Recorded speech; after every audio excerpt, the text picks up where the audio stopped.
ఇకపై సెక్షన్ 420 కాదు, section 380. Section 420 ఈ పేరు చెప్పగానే ఇండియన్ పీనల్ కోడ్ గుర్తుకు వస్తుంది. చీటింగ్ కేసు పెట్టేందుకు ఈ సెక్షన్ ఉపయోగపడుతుంది. లా తెలియని వారు కూడా ఈ సెక్షన్ నంబరు గుర్తు పెట్టుకుంటారు. ఇక దర్శక నిర్మాతలు అయితే ఆ 420ని ఉపయోగించుకొని ఏకంగా సినిమాలే తీశారు. శ్రీ 420, చాచీ 420 అనే బాలీవుడ్ సినిమాలు ఆ నెంబర్తో వచ్చాయి. ఇక రాజకీయ నాయకులు అయితే ఈ సెక్షన్ 420ని విపరీతంగా వాడేస్తుంటారు. ఆ ముఖ్యమంత్రి ఓ 420 అని విమర్శిస్తుంటారు. అయితే ఇకపై వారికి ఆ అవకాశం లేదు.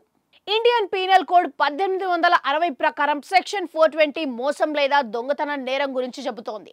అయితే భారతీయ శిక్షా స్మృతిలో కొన్ని మార్పులు చేసి కొత్త చట్టాలు నేటి నుంచి అమల్లోకి వచ్చాయి. దీంతో ఇకపై సెక్షన్ 420ని 380 నెంబర్కి భర్తీ చేయనుంది. ఇండియన్ పీనల్ కోడ్ 1860 స్థానంలో ఈ రోజు నుంచి భారతీయ న్యాయ సంహిత BNS 2023 చట్టం అమలులోకి వచ్చింది. నేరాలు, వాటికి వేసే శిక్షలతో పాటు సెక్షన్లలోనూ మార్పులు వచ్చాయి.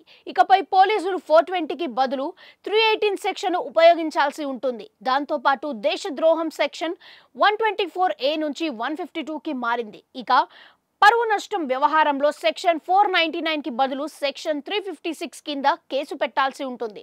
అలాగే అత్యాచార నేర చట్టం సెక్షన్ 375 నుంచి 63కి, గ్యాంగ్ రేప్ సెక్షన్ 376Dని తీసివేసి దానిని సెక్షన్ 71 పరిధిలోకి తీసుకువచ్చారు.